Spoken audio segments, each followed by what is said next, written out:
লুকিয়ে রাখতে হয় অজানা এক রোগে আক্রান্ত মুক্তাকে। চলুন বিস্তারিত জেনে নিই ফ্রিকি নিউজে।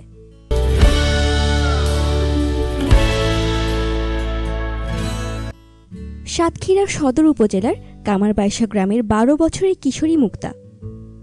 অজানা এক রোগে ভুগছে সে।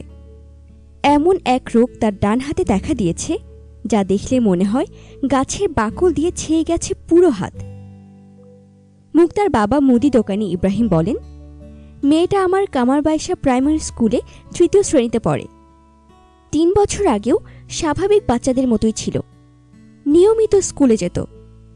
3 বছর আগে তার ডান হাতে ছোট একটা ফোড়ার মতো হয়, সেখান থেকে পুরো বৃক্ষের ছালের মতো হয়ে যায় হাতটি।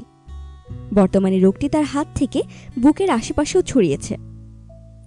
এখন আর স্কুলে যেতে পারে না, সহপাঠীরা দেখলে ভয় পায় তাকে।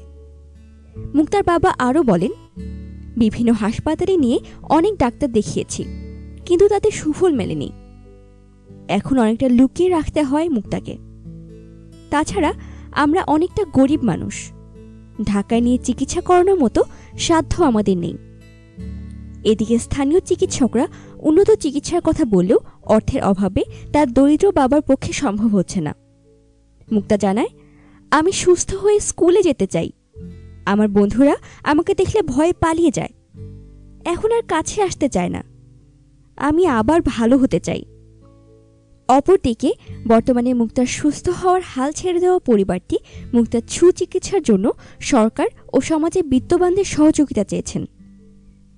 সাতক্ষীরা মেডিকেল কলেজের সহকারী অধ্যাপক ডাক্তার মোহাম্মদ নাসির উদ্দিন বলেন, এটা হাইপ্রোটাটাইসিস হতে পারে বা কোনো সংক্রমণের ফলে হয়েছে। তাছাড়া জন্মগতভাবে কোনো ত্রুটি থাকার কারণেও হতে পারে। তবে উন্নত চিকিৎসা করালে সুস্থ করা সম্ভব বলে আমি মনে করি।